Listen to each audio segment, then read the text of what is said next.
Good morning. Happy Friday. Welcome to the Pitch Track Chronicles. I'm Uncle Tats. I'm here with Robert and Donald. And it seems like this is going to, until further notice, all eyes are going to be on Dominguez and, his development as a left fielder, learning a new position. Because it seems like every game there's another highlight of a misread on a ball.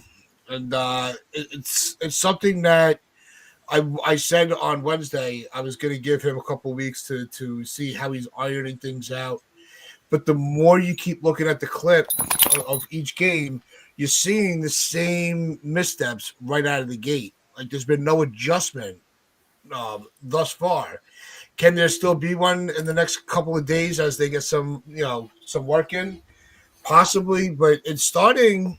I don't want to say I'm not giving up on him on left field, but it has to cause you to pay just a little closer attention a little earlier than I had wanted to. When you're looking at a prospect, someone that we've heard about for years, and he's only 22 years old. It's the pressures of that have to be immense, and it takes a certain. It's not just your athletic ability. It also takes your mental capacity to be able to overcome that kind of thing. And I'm hoping that he does have the mental capacity to allow himself to, listen to what the coaches are saying, utilize some techniques from the other outfielders that are giving him assistance and tips. But Dominguez is somebody that a lot sooner than I had wanted to is kind of causing a little bit of a stir, unnecessary stir at spring training. How you guys, Donald? How are you feeling about Dominguez? Is it still to be patient, or is this unraveling quicker than we had wanted? Well, still patient because I said the previous podcast we gotta wait till the end of spring before we make a real a real analysis of where he is. And to be honest, even beyond spring, you're probably talking a year anyway before you can really properly analyze things. Does that mean that I'm happy with where he is right now as a left fielder? No, because it looks like every single time there's a ball hit to left field, it looks like an adventure. He did misplay that ball. He did make another bad read on that ball, and it's certainly not good. I'm not going to pretend that it's good, but it would be hypocritical from 48 hours ago if we're all saying got to give this guy a chance, and then the next drop fly ball, you're like, no, right, it's over, it's done. This thing's good. Now we're in a tough spot because Bellinger looks great in center field. Looks really good there, and you don't really want to move him. But Dominguez is he's basically screaming out that he's a center fielder playing in left field, and he looks really awkward there. So it's still up in the air, but to be honest, we got to ride this thing out. This is a decision that they made, and when you acquire Cody Bellinger, you want him to play in his best position, that's center field. He can play left field, he certainly can, but I like him in center field. Thus, Dominguez just needs to continue to learn, and we got to be patient with this guy. Offensively, looks fine. It's just that defense. Got to keep him confident. Got to keep his spirits up, and just got to train him hard in left field. There's nothing else to it. But what you'll probably see is a situation where he plays center field and maybe Bellinger plays left field, or Grisham plays center field and Bellinger plays left field, or Bellinger plays right field, Dominguez plays center, and then Aaron Judge DHs. You might see that because obviously the elephant in the room is that Stanton looks like he's going to be out for a few months anyway. So they'll probably keep the DH spot open. That might mean a lot more DH opportunities for Aaron Judge, in which case you might see more playing time for Dominguez in center field in that scenario, and then you put Bellinger over in right field. or maybe you just write it out with Dominguez in left and just hope for the best. We'll just have to wait and see, man. But you got to be patient. 48 hours ago, we were preaching patience. You can't just give up because the next fly ball was dropped, which is not good. I'm not excusing it. It is what it is. Yep. Rob? Yeah, I can't. You're right, Donald. You can't say on our last episode or last time we talked about this, oh, we got to give him time, and then not even a week later, we're like, it's over, moving back to center. Although I understand the outcry because he's obviously more comfortable in center, but you can't say after just a week of spring training games this guy can't handle left field. Now hopefully he can get it going sooner than later because you don't want this spilling over into the regular season, but we were asking, or at least myself, I was pleading with the Yankees to call him up last year to play left field. So I can't be mad that they're doing this and having him go through these growing pains in spring training. This is exactly when you want a guy to have to deal with this stuff so they can get on top of it before it becomes an issue down the road. So it's too early to pull the plug on the left field experiment. Yeah. If, like I said the other show, if this is March 21st and we're still having these conversations, then you probably think, let's put Bellinger in left, let's put Dominguez back in center, the same way they did with Torres, like let's get him back in his comfortable position. But the fact that it's still February or it's about to be March, we still got a month's worth of spring training games. There's a month's worth of spring training games for him to get going, get right. He's working his ass off. He's not... I don't think he's resisting it, Joe. I think he really wants to be a left fielder. He wants to be out there every day. He's obviously more comfortable in center. It's difficult to learn a new position. You got to take whole new routes to the ball, whole new angles, different reads. As a center fielder, you're kind of the captain back there. Now you've maybe got to take a little more of a back step to Bellinger, who's going to be calling these things. So it's a whole new learning process for a young guy. We have to be patient, guys. We have to. It's the pressure of a prospect. There's a lot on him because he's got to do it at the plate. He's got to do it with the glove. He's only 22 years old. There was all the comparisons, unnecessary comparisons, when he was picked up at 16 years old. He's the next Mickey Mantle, or he's going to be the next Bernie. And these are just things that fall on a prospect, and it's unfair comparisons to say that this guy's going to be the next Mickey Mantle. I mean, what are we doing here? The next Bernie Williams, what are we doing here? Those are two legends of this franchise, and you're immediately saying, this kid at 16, look out for him. He's the next Bernie. He's the next Mickey. Let's stop that. I can't stress that enough. So it's still way too early. They're not pulling the plug on him in left field. I think they're doing this the right way. However, the more you see these things pop up, the more you're going to hear the conversations of should they get on top of it before it becomes a major issue. So I think while it is still way too early, you might be having a few more conversations if in 2 weeks from now even, we're still talking about him taking bad routes and dropping balls in the outfield and he's making bad reads and things like that. So give it a little more time, but certainly the fact that it happened again, it's a little bit of an eyebrow raiser. But nothing that I'm sitting here panicking about, like, oh, they got to put him in center field now. So we got to give it a little more time. But certainly isn't good. It isn't good watching him do it. I'll say that, like I said on Twitter yesterday. Still plenty of time, but it is rough to watch him play left field right now. Yeah, it's definitely not helping. Oh, go ahead, Donald. I was going to say it does raise some questions about the Yankees' development. That he's so lost in left field. Like, obviously the plan all along was for him to be the left fielder going into this year. And I know that they're giving him kind of an accelerated, like, right, here's how you play left field on the fly. But should we be in this spot with him? Should he maybe be a little bit further along? Should the coaching have been a little bit better?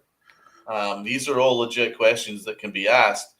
If the Yankees were all along planning on him being the left fielder, why is it that he's only kind of just started a month before spring training?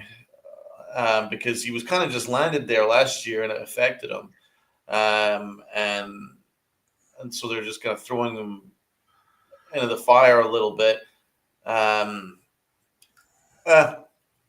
I don't feel too good about this development of the kid. It still raises some questions to me. Maybe I'm being overly critical, but there's something that flags to me that he shouldn't be this far off a left fielder at this stage. And I don't actually put it on him. I think it's an organizational thing. But the Yankees will never admit that they ever do anything wrong. So it's almost kind of like shouting into the wind a little bit. Yeah, no, it's you have your reactions justified because we see the clips every game. It seems like every game, every fly ball that's hit to him. I would like to see just one clip of him just making a great catch in the field. That would be nice. Just to be like, all right, we see it's there. Now he's just got to work on being consistent on how he's reading the ball off the bat. So I think that's his problem. It's it's not his range in the outfield. It's his footwork when the ball is made. When the ball is hit. He seems to have his feet crossed, and it's just causing him to lose a step where he's not catching up to the ball. That's to me, that's what seems to be the problem. With his fielding, it's not the fact getting from shifting to the right or the left. It's the read off the ball when it's hit. That's where he's having the biggest problem. Interesting point by Frederick here. Someone was only told by Boone the spring training position for 2 or 3 weeks ago. Well, in that case, that's he was putting in work in the off season, though. We heard that from Susan Waldman. Yeah, Susan Waldman was talking about that in like November. Like that he was getting prepared to play left field. So obviously, it's like you said the other day, Donald. In practice, you might look fantastic, but in game, it's a whole other story because the ball is going to take a different track. Obviously, when you're practicing, they're going to try to put it in a certain spot. In game, it's going to move all over the place. So it's not like they said day 1 or 2 weeks before camp, hey, by the way, you're going to play left field. And he's like, what? No, he knew he was going to play left field. Once they got Bellinger, it probably was set in stone that he was going to be in left field. So, or once they got Bellinger and then Goldschmidt, it was like, well, Bellinger's not going to play first. And you want the gold glove center fielder in center field. Although I can see the argument he's probably good enough to play left. But like you said the other day, they didn't do that with Grisham. So you kind of need Dominguez to take left field because you want him there for the long haul. Again, if the plan is to have Jones in center field long term, Dominguez kind of needs to take to left field. Again, all these conversations should be had because it's been bad to watch, but it is also very, very early. And thank you for being in the chat. I would say good morning to the chat because we got a good 20 plus people here on this Friday morning. So good morning to everybody. Jonathan, as usual, do we even need to say it anymore? 9:07, almost an hour before we go live. Here's Jonathan. Ken, you got a YouTube channel? Drop that link so we can subscribe to it. Everybody here can sub to it, brother. We got 01 in the chat. John the Beagle Jow. We got Joe. We've got Damien. We got Lou. Norman Soto from the PR. I don't think they should put Dominguez in center field just yet. Dev Finch is here. Mazza's in the chat. Good to see Mazza. Sunil joining us for the first time in a while. What's up, Sunil? FJ, Sean Browning, our usual suspects. Frederick, Angelo's here as well. TC, good morning. Good morning to everybody here on this beautiful Friday. We got some more baseball tonight, though. But yeah, this Dominguez conversation is something that's going to be happening for a while. Probably the whole spring. And real quick, just want to wish Angelo, who's my nephew, it's his birthday today, so everybody give him a little birthday shout out in the chat. We'll wish him a happy birthday. So happy birthday, nephew. No, I'm not hitting. Like I said, I'm paying attention, but I'm not going to panic. I want him to. He's got to stay in left field for the longest stretch possible, because I think that it's something that he will figure out. But he also has to find his comfort zone. I think he's so afraid of failing, he can't succeed. And when you get into that mindset, it is very hard to dig yourself out of it. So maybe a game in center just to give him the confidence in the outfield, because that is a stronger position, and then slot him back over, saying, look, you can play the outfield, now do it over here because we know you can do it. Give him that the reinforcement now, because once the season starts, you have to be a little more stern with how you're handling the misplays. Now it's because once the season starts, these records just go out the window. So this is when you want him to learn. I kind of think they need to play him as much as possible. Like, I know they like to give a guy a day off after a spring game, but for a guy like Dominguez that you need to learn this position, you might want to consider playing him like a few days in a row and then giving him a day off or something like that. Just give him as much reps as you possibly can in left field, because you're not going to learn something by switching him back to center field, you know? If you put him back in center field and say, get comfortable, and then, okay, now go back to left and do it, he's going to make the same mistakes. Because he's taking center field routes. It's something that Donald broke down the other day.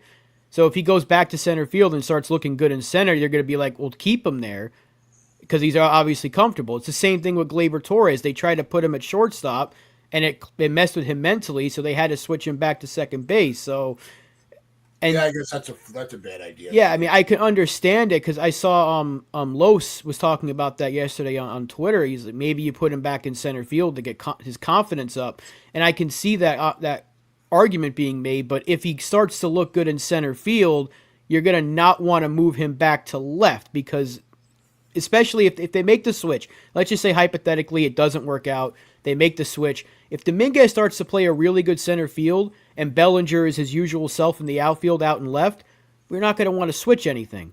So then when Bellinger eventually leaves in a couple of years and you have Spencer Jones, you're going to probably have Spencer Jones take left field. And you're going to have those conversations about him. So I think you kind of have to just leave him out there and work with him day in and day out. Try to get Brett Gardner on the phone. Make amends with him if you have to. I don't know what's going on because Gardy's been in the dark basically. Get on the phone with Gardy and get him out there, because ever since he retired, the Yankees have had some terrible left field play except for Verdugo last year. But I don't know. You just got to get as many people working with him as possible and make sure that he gets it by the time we break camp or go into opening day, because they need this to work. You switch him to center field, you're asking for trouble, because then you're not going to want to move him off of center field if he becomes comfortable out there again. So yeah, for me, I'm not doing that, man. Because if we're already talking about the fact he's taking center field routes to the ball and left field, if you move him back to center field, all you're doing is undoing any work you're doing over there in left field. You're just messing with his head further. You just got to write it out. It's incumbent on the Yankee coaches to actually do something productive and coach these guys up. This is the situation we're in. We're just going to write it out. But at least the good news is at least he's hitting, because there's something that Gleyber Torres and Gary Sanchez couldn't do with their defensive struggles. If they were struggling on the field, it would carry over to them offensively, and it would really affect them offensively. It looks like Dominguez is a different cat. Dominguez is full of confidence at the plate, which is great. We just need that confidence to carry over defensively. So that's good news. If you're talking about his development, that's great news. I think someone who's maybe not as mentally strong would drop a ball in the outfield and it would affect them offensively. You'd beat yourself up about it. But I like the fact that he's able just to switch that off and then just go and break at the plate. So that's a good sign. We just need to get his confidence up in left field. So I think if you're talking about some of the development there, that's something to be talking about. For me, if I was to choose the thing that matters the most, I would say his offense, right? I know it sounds crazy, but I can live with average to below average defense in left as long as he's raking, because this offense needs him to rake. It does, because the offense is just looks very barren if he's not going to rake. So if he rakes, then we're okay shape, and we can live with him kind of learning on the fly a little bit in left field. Yeah. Yeah, I like this comment here from Chet. I know you played minor league ball. What team? That's awesome. And he's telling you right here, he switched to left field. It was a disaster. Comes at you much Wow. differently. They should have played him all year last year in left. I agree. Agreed. Once he was healthy enough to play the outfield last year, they should have put him in left. Because at the time, they probably figured we're going to have Soto back. We're not going to move Judge back to right field anytime soon, so Judge will stay in center. Dominguez should have been playing left field. So I agree with that completely. Yeah, Ken, and to you your bring up a point, good that's point why as they well. had Great good point. Christian. Dominguez Sorry, won't get any better unless you play Yeah. him. No better teacher than Field of Fire. Sorry, and to your point, that's why they didn't move Christian over to left field, because he's a center fielder, Gold Glove center fielder. Yep. Just because you're a center fielder doesn't make you a good left fielder. It really depends on your versatility. Some people are just center fielders. You know, some people are a little bit more versatile. It depends, but at the moment, it looks like Dominguez is a center fielder. It does look a lot like it, but we're in this position. We got to ride it out. We've got no other choice. But I agree, Shet. I agree with you, man.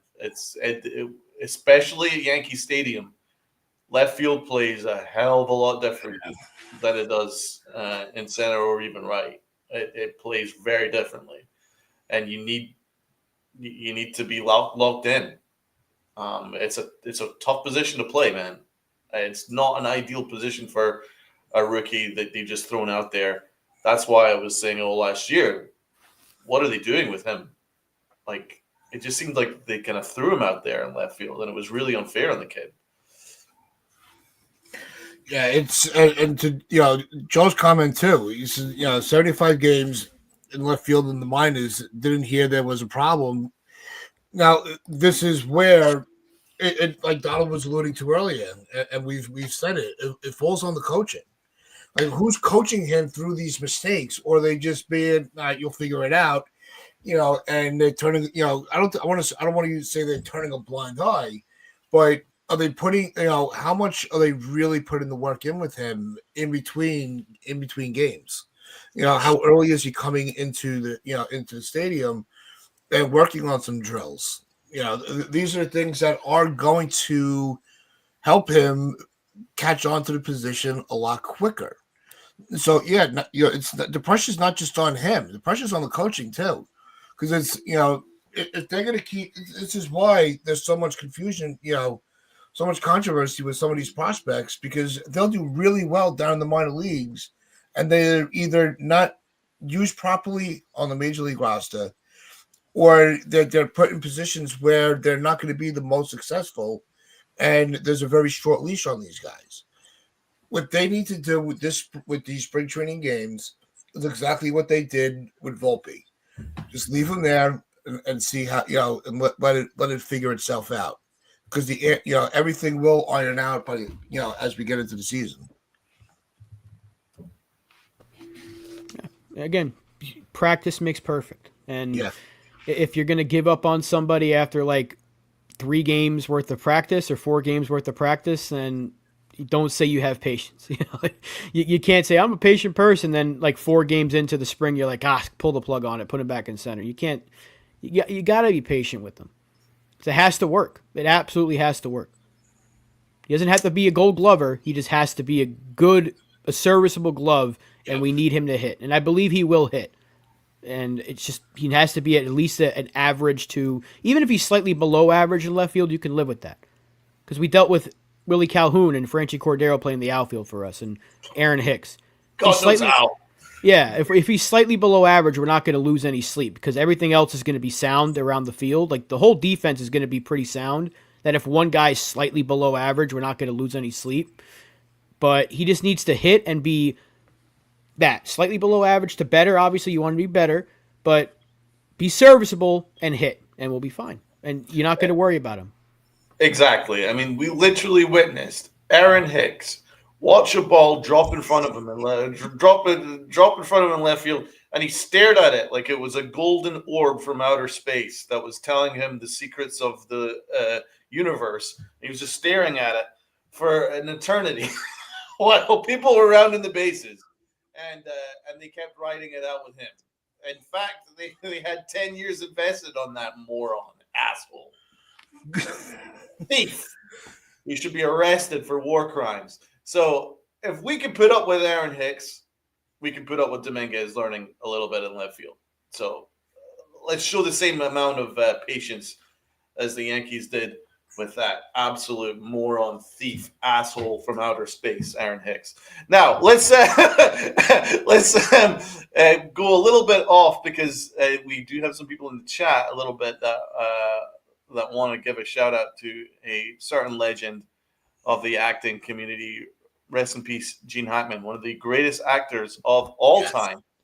I can remember him especially from Hoosiers. That was a great movie. He was Coach Dale from Hoosiers. That was a legendary movie. If you guys haven't watched that movie, it's a great basketball movie if you haven't already done so. But his career is incredible, and it's very shocking actually. And it's a really weird story because his wife and dog passed away all at the same time.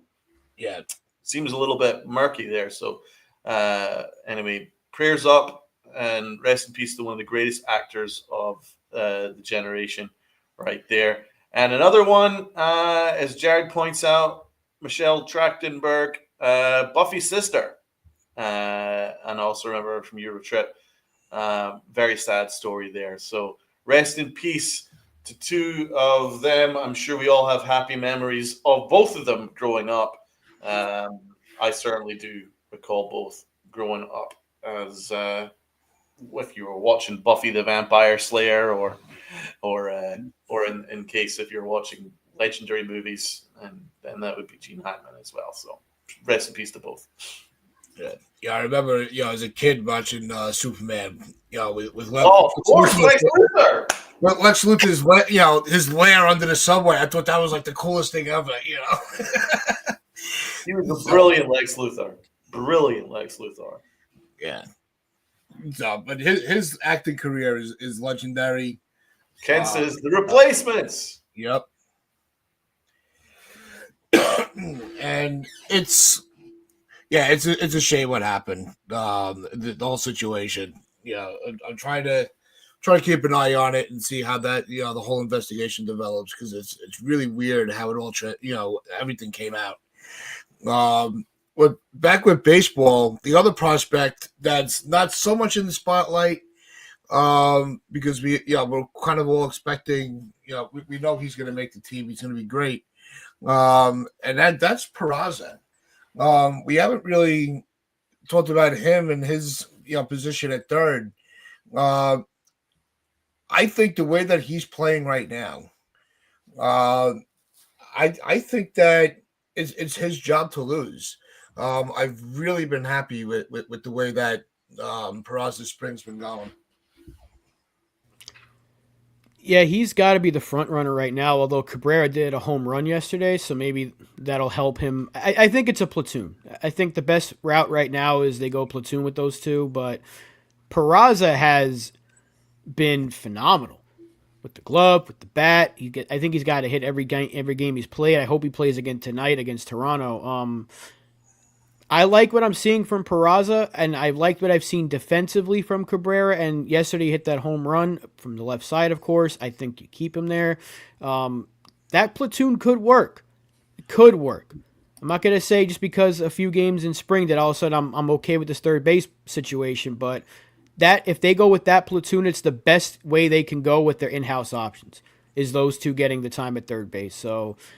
But Peraza's been fantastic, man, and it's good to see, because that's the guy that we've all been rooting for. It's the guy that the Yankees did wrong, and like we said going into the spring, it's a chance for Peraza to kind of show them what they missed out on for the last 3 years. Big haha, I told you so. So go get him. It's almost like we know what we're talking about. Just a bit. Just a bit. Almost like we kind of know what we're talking about. Yeah. Unbelievable the way they treated that kid. Unbelievable. Disgraceful. Sean, you got a good point. He stole third from DJ without... DJ haven't even touched the field, and the job, he's like in fourth place. Keep it that way. Yeah. I would say he's literally on the fourth or fifth on the totem pole now, because even Squid has looked better at third base in a couple of spring outings. So, look, DJ's probably going to start playing, I think, sometime either tomorrow or the next day, because Judge is playing tomorrow, and I think DJ's the next day or maybe the same day, but it shouldn't even matter. I don't know if there's much that DJ can do unless he hits like 800 this spring that you would take that job from Peraza. Bro, I'm not as confident as you, because the Yankees are. I mean, they have a lot invested in DJ LeMahieu, man. They love that guy. I know, but remember, that was my fear. I kept saying it, that my fear was he was going to bat leadoff on opening day. There's still 20-something games that he can play. I don't know how you can look at the way Peraza's played and knowing DJ's getting a late start, unless DJ comes out and just hits everything, and there's gappers the other way, like he was doing in 2019, 2020, even in 21, 22, before the injuries. That's the only way I think they can say, this is the guy. Because Peraza's running away with it, and it's still very early, but he's looked better than anybody else they've put out there. He might be their best player this spring on the offensive side so far. It's just it's appalling how they treated him. But I mean, the only thing that I'm concerned about is, say he does get the job. Do you think Brian Cashman is going to willingly admit, not obviously publicly, but admit that his analysis of Peraza was wrong? No, I think he'll come up with some stupid saying, in a press conference going, this is why we held on to him. We always knew that he was this is what he was. Yeah. And we were just waiting for that lane to get him onto the major league roster. Yeah, that Josh Donaldson right in front of him. Yeah, that Josh Donaldson lane was just too freaking big. That's what it was. See, I'm still the smartest GM in the world. Right. I didn't move on from him. You just waited to the last freaking second. But that's as long as he gets a shot and he's able, to play with us this season, then you know what? It's better late than never. But man, he waited it was very late. Well, I mean, it's on his last option. They have no other option. Yeah. He was gifted a fourth option, and they still down to his last option at 23 years old. It's insane. The only positive that can come out of it is if he does run away with it and becomes a serviceable third baseman for a long time, you've got him under team control for like another 7 years. So, because I don't think he's not even close to arbitration by any means, because he hasn't had a full year of service time, which is another issue, because he's been called up and down for the last 3 years, and he's barely accumulated enough time to even. I think would he still be considered a rookie or no? I don't think he would, but it's insane that he's only played a handful of games, and there are people like, no, he's a quad A player. Like, how do you know that? Exactly. How do you know? You can't tell that from a guy that's barely been given a shot. So I'm rooting hard for the guy. I know we know he can do it. If you watched him in the minors, if you watched him in that short stint, like you're right, Sunil, like you brought up just there, right, he can hit. It's just he doesn't get enough at bats. And like I said several times last year, they sent him down when he was starting to get the hang of, like he was starting to get consistent at bats and get hits. I think he had a hitting streak going on or something. And it might have been the year before, but he had like a 4-game hitting streak, and they sent him down. So it was like they're picking the wrong time to do it. It's just, yeah, and you're right, Tats. You know exactly what's going to happen. They're going to say, "Why'd you wait so long?" And you'd be like, "Well, it's a good thing we held on to him, or it's a good, the lanes were just not there." And he's going to spiel his bullshit like he's never wrong. Right. That's an egotistical maniac. Someone, if you can spin a narrative to where you're never wrong, that's what Brian Cashman can, and that's what he does. And some people buy into it. He's never been wrong. He's barely admitted that he's been wrong about something. If he does it this time, I'd be shocked. So wrong with this. We're screaming for an entire podcast.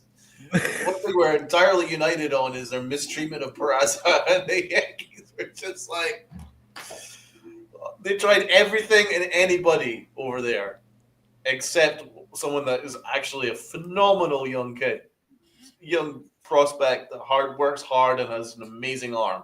No, you can't have that. No. Yeah. No, it's unreal. And say better late than never, but man, like I said, they waited until it was really late. But I have no issue.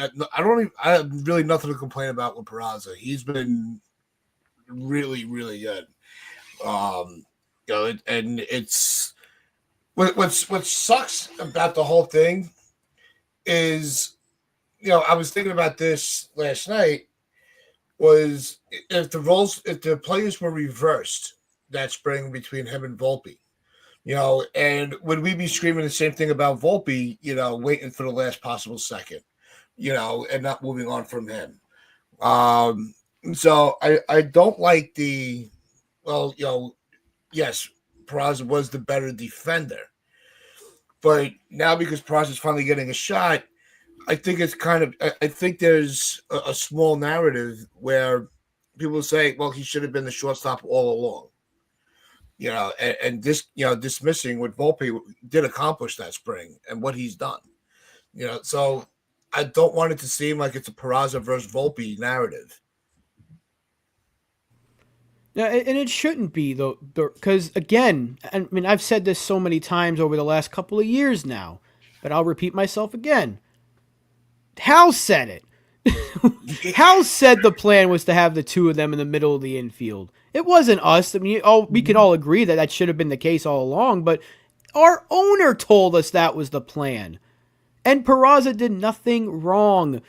He did nothing to deserve the way he got treated. So that's why we keep repeating ourselves like a broken record. Why do they keep talking about Peraza that way? Because the Yankees did him dirty. Yeah. That's it. There's no other way of putting it. He did nothing wrong to deserve the treatment he was given. So this is a chance for him to prove them wrong. This is a chance for the Yankees to... the Yankees are giving him the chance finally, but this is a chance for him to run away with it and show them what they've been missing. And maybe it'll be a wake-up call because Hal also said this offseason, we have a good track record of playing our prospects. Hell, you do. Now you got a chance for one of your prospects to prove you wrong and say, maybe we should have trusted him before and have a little bit of a change of heart, change of philosophy kind of thing. But look, we're all rooting for him.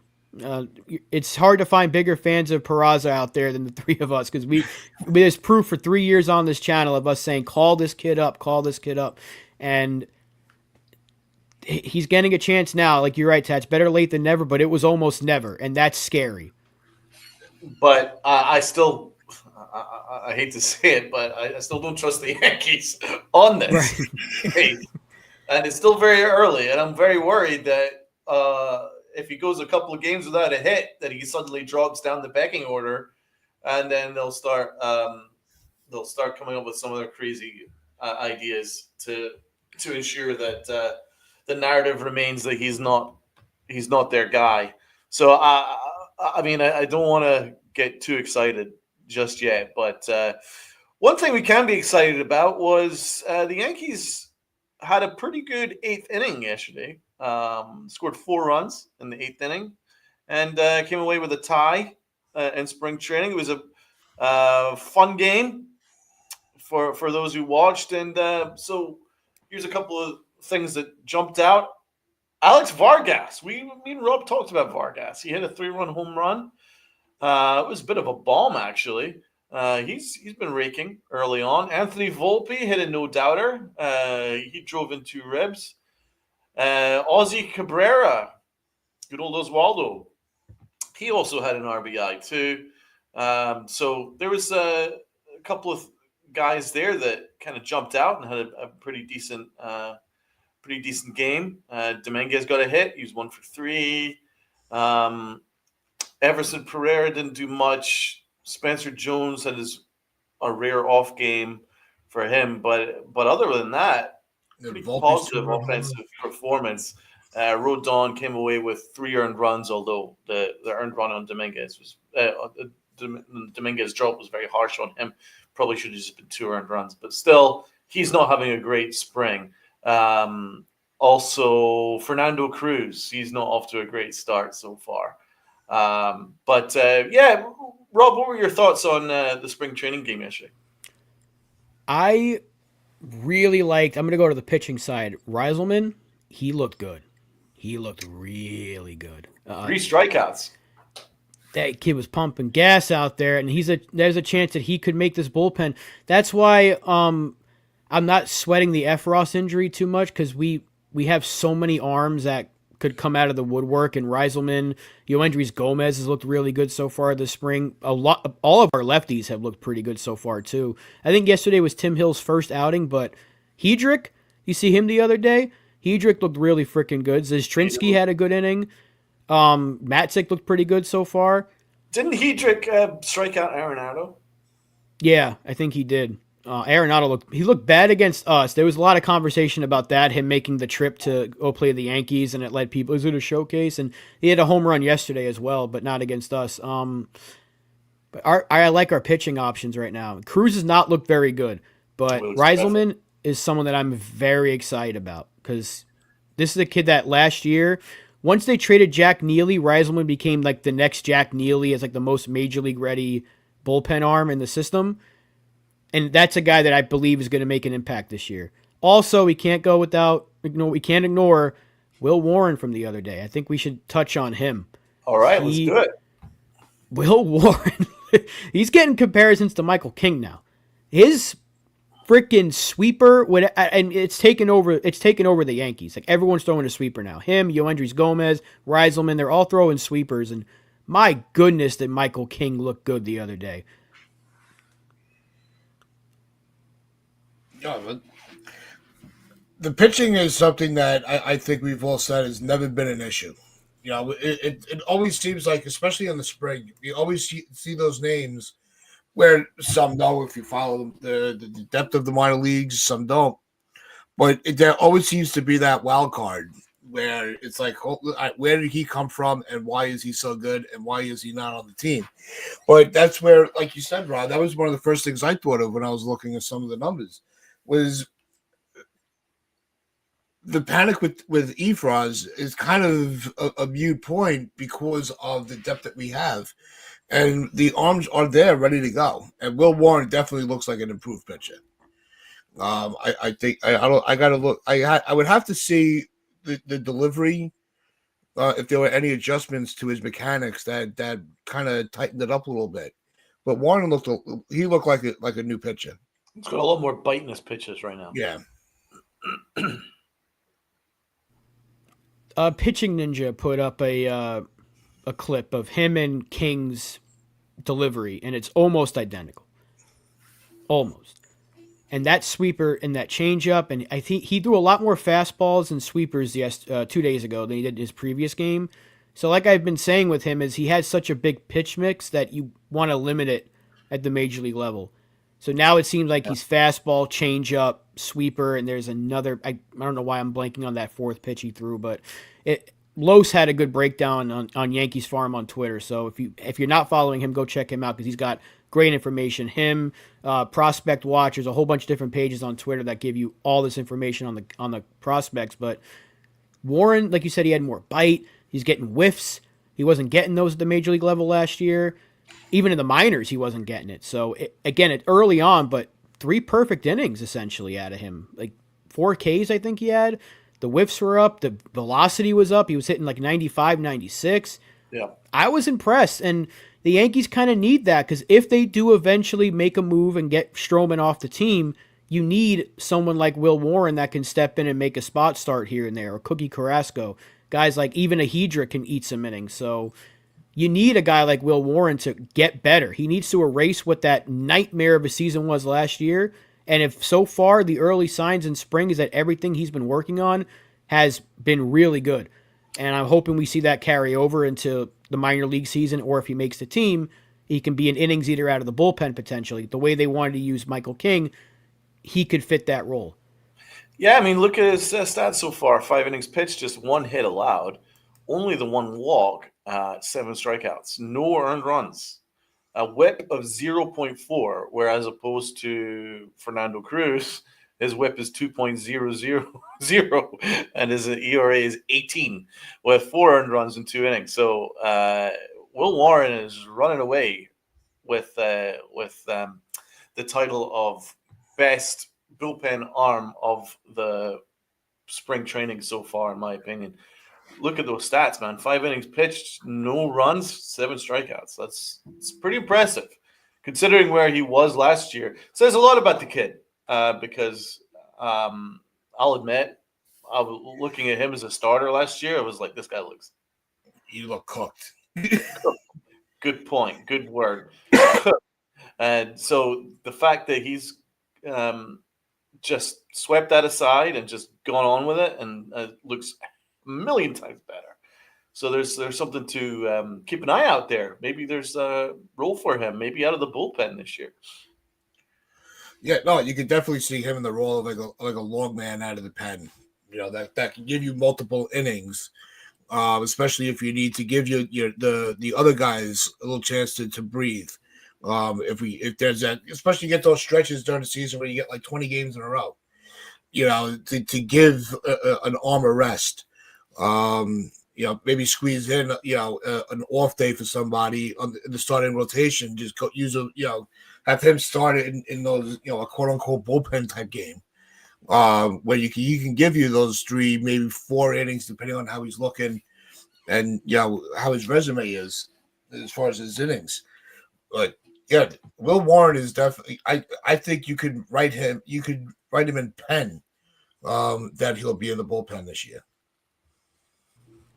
Yeah, it all depends on how the rest of the things shake out because like there's guaranteed spots like Devin Williams, Luke Weaver, Mm-hmm. but I think everything else, Tim Hill's pretty much guaranteed. But there's got to be space for a second lefty. There's luckily Hedrick has options, and Zastrinsky, I believe, no, he was DFA, so he might not have any. But Matt Zek might make the team. I like Vazek. Yeah, I like him too, and this is why I was like kind of. Even though I was a little panicky that they didn't have a lefty, but the fact that they like a month ago we didn't have any, and now we got 4 pretty good options. They did a really good job with the bullpen. They were finding some lefties, but there's a bunch of different guys that are stepping up. Reiselman's making an impact. I don't think we've seen Hamilton just yet, but there's a bunch of spots in that bullpen up for grabs. Clayton Beater needs to get some innings in, so I don't think we've seen him yet. But there's a lot of names out there. We've seen Michael Arias. He wasn't very good. But yeah, I like what we're seeing so far from guys that are competing for a bullpen spot. So that's why I said the other day, even though we seemed kind of down on with the way the offseason finished out, there were still many storylines to follow, and this is one of them. Guys like Reiselman, guys like Warren, Hedrick, these camp standouts that we see every year. Which one of them makes the team? Because there's only so many roster spots. It'll be interesting to see where they go with that and who makes the team, who has to be left off the team, who's available for a 6-man. Still plenty of time left, but yeah, the early returns, guys like Warren and Hedrick have kind of really stolen the show in spring. Yeah, Vazek could be an astute pickup. So in 2020, 2021, and 2022, he was excellent for the Braves. Really, really good. But then he got hurt in 2023. 2024 last year was really bad coming back from injury, hence him being available for us.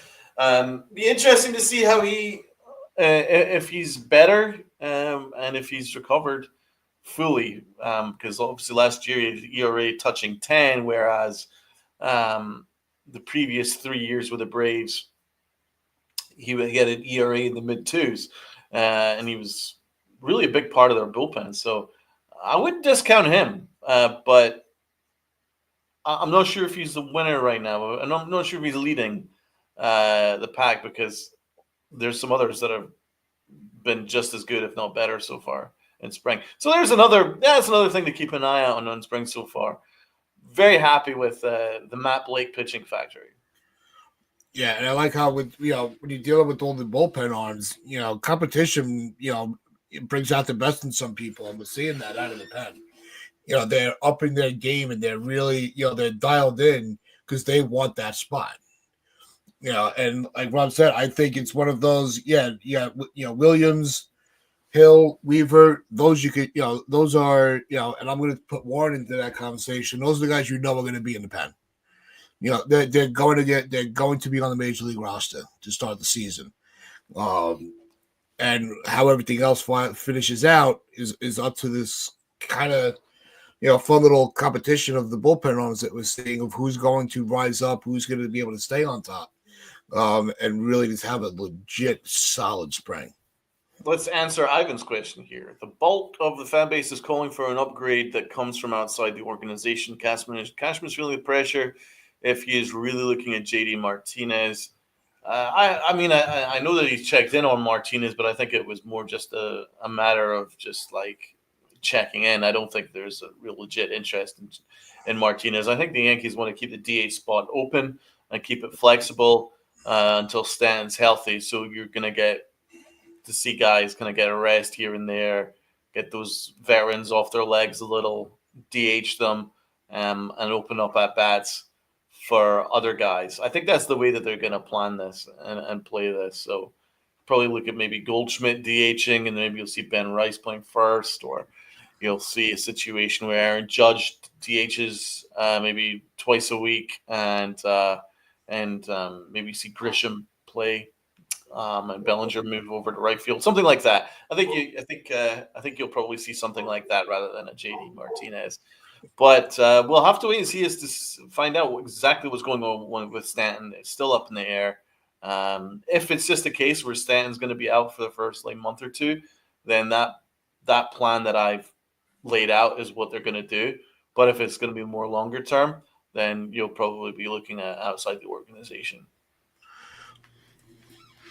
Yeah, or Dominic Smith keeps hitting home runs and they put him on the roster. I am wearing my Dominic Smith jersey right now. If anyone wants to get a Dominic Smith jersey, they're about $70 on Fanatics and MLB Shop.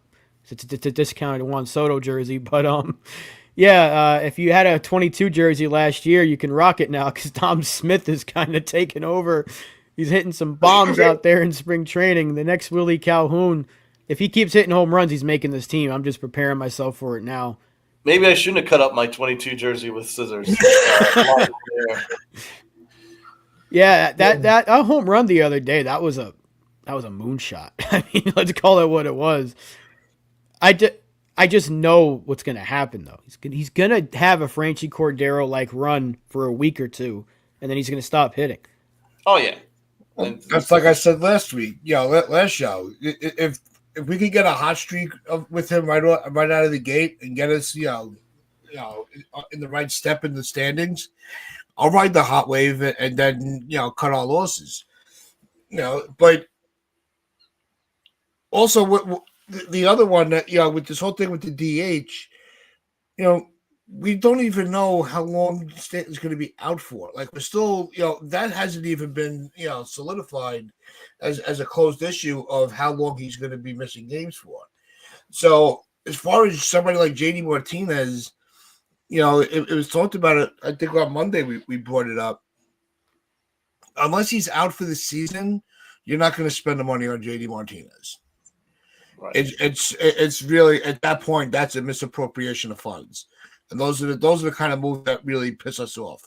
Because then Stanton comes back mid-season, you have Stanton and Martinez, and now you got a log jam in a position where you need to keep it fluid. Yeah, that's why the only outside acquisition that would make sense is either Arenado or Iglesias, someone that can play third. But I still want Iglesias. I think Iglesias, even if Peraza gets the spot, Iglesias makes sense because he strengthens the bench. Because our bench is bad. I'd rather Iglesias on the bench than LeMahieu. Right. You ain't gonna have argument for me that no. Absolutely, it's a no-brainer. It really is. No brain cells required to bring him in. None. It gives a chance for you to have a legitimate fielder for Peraza to take a day off. Jazz, because he could play all over the freaking infield. But it was also legitimately no brain cells required to pick up John Birdie's option. Yeah, that too. And it would have been cheaper. So brain cells, insane decision making. Having brain cells in the Yankees front office. You're the only people that are talking about it. It's true. Like everyone else has just kind of forgotten about it. That was a very early move that made no sense. I know that John Boy didn't like the move. I agree with him. It was weird. Like, what's the downside for picking up his option? Jeez, Lou. The thing is, at the time, they were planning on Caleb Durbin being that guy.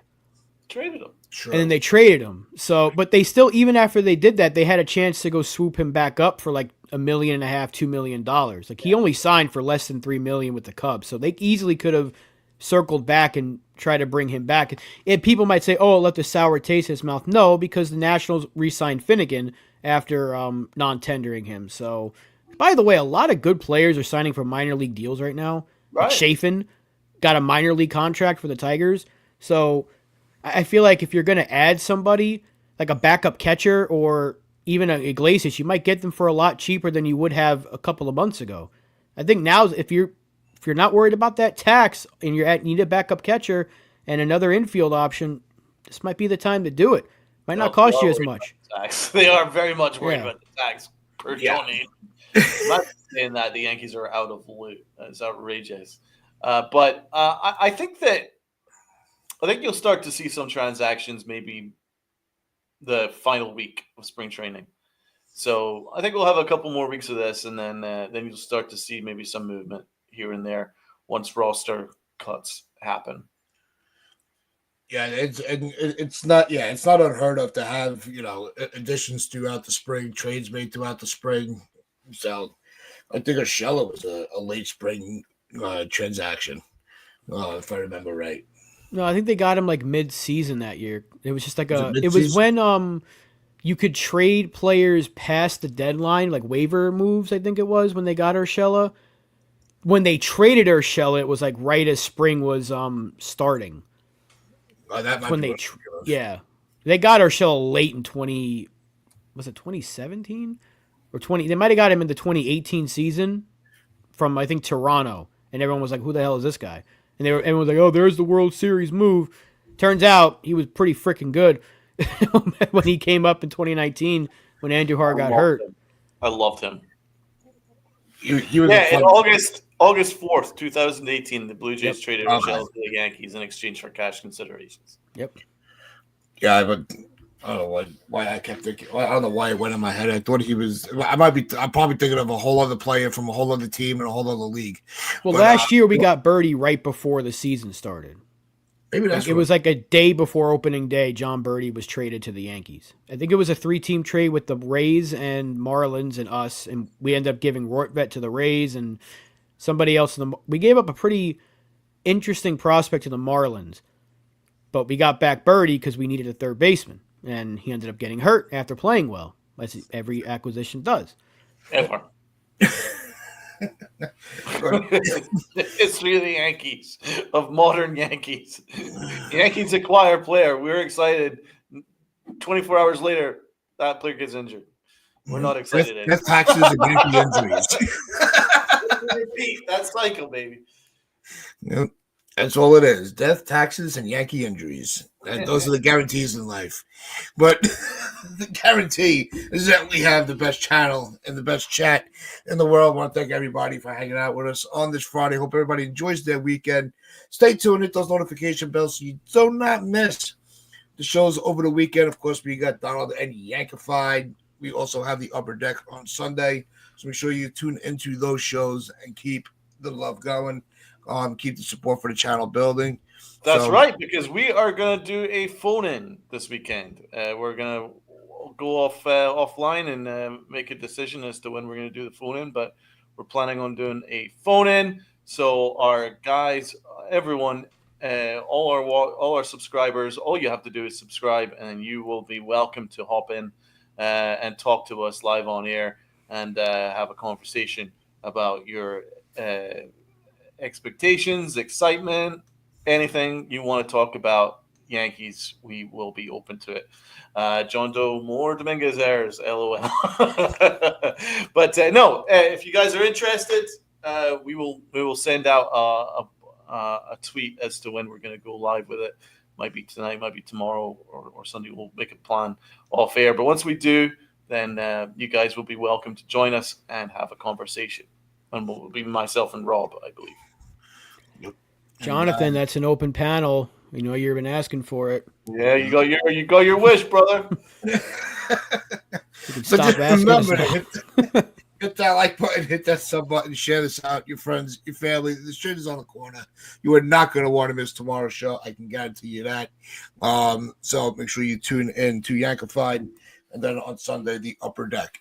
Well, as we always like to say, wear those pinstripes of pride and play hard.